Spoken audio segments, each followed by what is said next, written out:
Hello दोस्तों, good morning. तो आज से हम एक नई सीरीज़ की शुरुआत कर रहे हैं जिसका नाम है पीटी 2025। राइट। इस सीरीज़ में बेसिकली हम क्या करेंगे, इसमें हम यूपीएससी के पीवाईक्यूज उन सब का हम एनालिसिस करेंगे। क्या करेंगे? एनालिसिस करेंगे। राइट।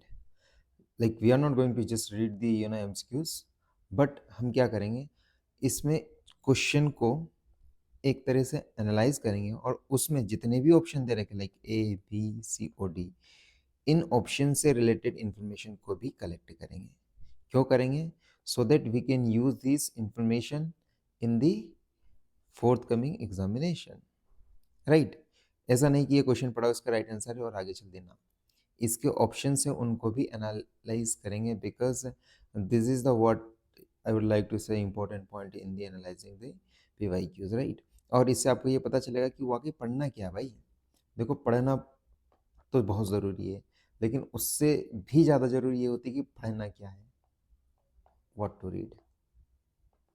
राइट। सो इस सीरीज़ में हम 1979 से लेके 2024 तक के पीवाईक्यूज एमसीक्यूज सबका डिस्कशन करेंगे। सो आज से हम पॉलिटी के बारे में बात करेंगे। इसके बाद सब्सिक्वेंट लेक्चर में हम डिफरेंट सब्जेक्ट्स के बारे में डिस्कस करेंगे, उनके एनालिसिस करेंगे। ये बात आपको समझ में आ रही है? चलिए, so without wasting your time let's get started. The first question which is related to constituent assembly. अब देखिए, क्वेश्चन इस तरह का पूछा गया था उस समय। देखा था the members of the constituent assembly were क्या थे। पहला ऑप्शन है कि elected by the provincial assemblies, दूसरा था कि elected directly by the people और नॉमिनेटेड बाय द गवर्नमेंट, और या फिर only representative of the princely state. Right. तो क्या ये बात सही है? इसमें से कौन सी बात सही है? तो आप सबको पता है और ऑप्शन भी दिख रहा है कि ऑप्शन ए है। ठीक है, ऑप्शन ए है, वहाँ तक ठीक है, आपको दिख रहा है वहाँ तक ठीक है। लेकिन इसको आगे के लिए किस तरह से पढ़ना है कि भाई क्वेश्चन आ गया कि member of the constituent assembly were क्या थे, तो elected by the provincial assemblies. लेकिन कैसे? तो आगे की ये इन्फॉर्मेशन जो मैं आपको बताना चाहता हूँ ये बहुत इंपॉर्टेंट है। अब कॉन्स्टिट्यूंट असेंबली के बारे में आपको पता होना चाहिए कि कॉन्स्टिट्यूंट असेंबली है वो 9 नवंबर 1946 को कॉन्स्टिट्यूट की गई थी। ये बात समझ में आई? Under the which scheme? याद रखिएगा, कैबिनेट मिशन के अंतर्गत कॉन्स्टिट्यूंट असेंबली को बनाया गया था, जो कि 9 नवंबर 1946 को बनी थी। उसकी टोटल स्ट्रेंथ अगर पूछी जाए तो 389 थी। ये मोस्ट इंपॉर्टेंट कभी कभी पूछा जाता है, ये इसकी स्ट्रेंथ थी। और उसमें से 296 296 सीट्स अलोकेटेड की थी किसको? ब्रिटिश इंडिया को। और 93 सीट्स किसको दी थी? प्रिंसलीस स्टेट को। मतलब जो राजा महाराजा था उनकी कुछ टेरिटरी थी, उनकी स्टेट्स हुआ करते थे, उनको 93 सीट्स दी थी। For example Jammu and Kashmir princely state हो गया, हैदराबाद हो गया, निज़ाम वगैरह। राइट। और 293 ब्रिटिश इंडिया का मतलब ये कि the territory which was directly ruled by the British authority, उसको बोलते थे अपन ब्रिटिश इंडिया। समझ में आ रही है बात? ये पॉइंट आपको याद रखना है। इसके अलावा ये भी याद रखना है कि हालांकि इसके बाद में जब जो पार्टीशन का जो परिणाम हुआ उसके कारण क्या हुआ, माउंट बैटन प्लान आया, जो कि 3 जून 1947 को आया था। ठीक है। और इस प्लान के तहत क्या हुआ, सेपरेट कॉन्स्टिट्यूंट असेंबली बनी गई, पाकिस्तान के लिए भी और इंडिया के लिए भी। समझ यही बात? और इसमें क्या हुआ कि and representative of some provinces cease to be member of the assembly. कुछ लोग हुए और कुछ लोग नहीं हुए, कुछ मेंबर थे वो खत्म हो गए थे। इसलिए क्या हुआ कि जो मेंबरशिप थी असेंबली की, जब हमारा देश पूर्ण तरीके से आज़ाद हो गया तब मेंबरशिप बच गई थी 299। समझ में ही बात? तब दो तरह क्वेश्चन बनते हैं यहाँ पे, और दो फैक्ट्स याद रखना है कि जब 9 नवंबर 1946 को कॉन्स्टिट्यूंट असेंबली बनी गई थी तब स्ट्रेंथ थी 389, और जब भारत आज़ाद हो गया और माउंट बेटन प्लान आ गया 3 जून 1947, जिसको 3 जून प्लान भी कहा जाता है, उस समय कॉन्स्टिट्यूंट असेंबली की सीट्स रिड्यूस होकर 299 हो गई। 299 हो गई। फैक्ट याद रखिएगा। आगे देखते कि ईच प्रोविंस मतलब हर एक प्रोविंस एंड प्रिंसली स्टेट थे, ठीक है। अब जो प्रिंसली स्टेट क्या थे, वो थे group of the state in the case of the small state. अगर प्रिंसली छुटका सा एक स्टेट हो गया तो ठीक है, लेकिन एक ग्रुप ऑफ द स्टेट भी हुआ करता था, ठीक है, जिनको क्या किया, सीट अलोकेशन की गई थी, उनको अलोकेट कर दी थी। कैसे की थी, उनकी पॉपुलेशन के आधार पर। मान ली कि एक छोटा सा प्रिंसली स्टेट है, मान लो कि 10 लाख उसकी पॉपुलेशन, तो एक सीट कर दी। किसी की 20 लाख है तो भाई उनको कितनी कर दी, 2 सीट अलोकेट कर दी। So as per their population seats were allocated. और रफली ये क्वेश्चन पूछा था कि रफली उन्होंने ये माना गया था कि एक seat to be allotted every million people, मतलब 10 लाख पर एक कॉन्स्टिट्यूंट असेंबली सीट होगी। ये फैक्ट्स याद रखिएगा, ठीक है। ये बात समझिए। इसके अंदर क्या हुआ कि जो कॉन्स्टिट्यूंट असेंबली थी उसके जो मेंबर्स थे वो प्रोविंसेस से आए थे, इनडायरेक्टली इलेक्टेड। ये बात समझ में आई, by the member of the provincial legislative assemblies.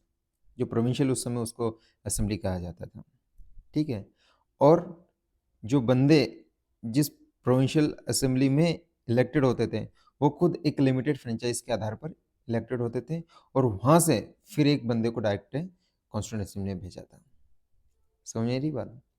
फिर इसके हमने सीट अलोकेट की गई थी ब्रिटिश के ईच प्रोविंसेस को, ठीक है, और उसको फिर डिवाइड कर दिया गया था 3 प्रिंसलिस में, जैसे कि मुस्लिम था, सिख था, जनरल था।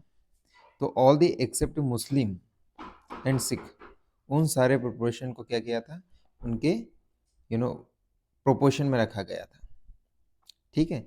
तो जो ब्रिटिश इंडिया को, जो ब्रिटिश प्रोविंस थी, उनको सीट अलोकेट की गई थी, वो किस तरह से की गई थी, 3 कैटेगरी में उनको डिवाइड किया था, मुस्लिम, सिख एंड जनरल। जनरल में क्या किसको रखा था, मुस्लिम और सिख को छोड़कर, और proportion to their population seat को डिवाइड कर दिया गया था। समझ यही बात। अब क्या हुआ कि जो प्रिंसलेस स्टेट थे उनके रिप्रेजेंटेटिव, उनको नॉमिनेटेड किया गया था, किनके द्वारा, बाय द प्रिंसली स्टेट का जो हेड था उसके द्वारा। मान लो कि जम्मू एंड कश्मीर का हरि सिंह जो राजा था, उन्होंने बोला कि भाई हमारा जो स्टेट है वहाँ से एक व्यक्ति जाएगा, उनका नाम मान लो एक्स, तो वो नॉमिनेट कर देगा भाई हमारे यहाँ से एक एक्स बंदा जाएगा, वो दिल्ली की पार्लियामेंट में जाके बैठेगा, मतलब कॉन्स्टिट्यूंसी में जाएगा और भारत का संविधान बनवाने में मदद करेगा।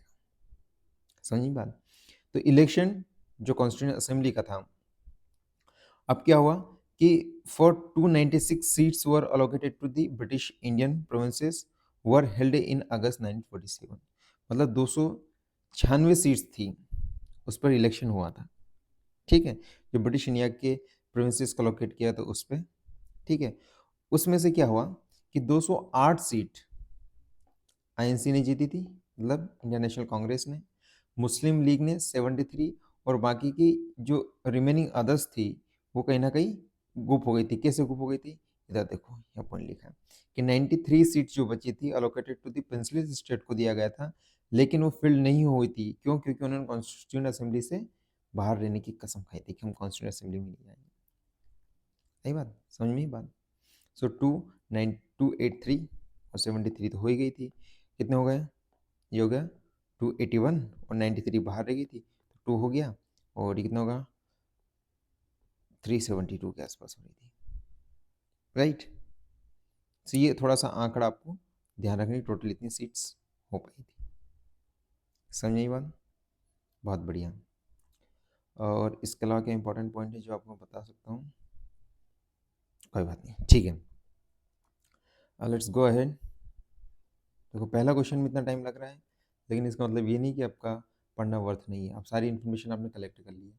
इस क्वेश्चन को देखिए, पूछा था कि इलेक्टेड डायरेक्टली बाई पीपल, तो भाई साहब ऐसा तो नहीं था। नॉमिनेटेड बाई द गवर्नमेंट के द्वारा नॉमिनेट नहीं किया था। Only representative of princely state, ये भी नहीं था, ब्रिटिश गवर्नमेंट के लोग भी थे कुछ, मतलब ब्रिटिश स्टेट के, नॉट ब्रिटिश गवर्नमेंट के लोग। जो ब्रिटिश प्रिंसली स्टेट हुआ करते उनके लोग भी इलेक्ट हो गए थे। So basically what we can say that the Constituent Assembly was partially elected and the partially nominated body. अगर क्वेश्चन आता है कि 100% द कॉन्स्टिट्यूंट असेंबली थी, क्या वो नॉमिनेटेड थी, गलत हो जाएगा। क्या वो इलेक्टेड थी, ये भी गलत हो जाएगा। अगर आता है कि पार्शियली नॉमिनेटेड एंड पार्शियल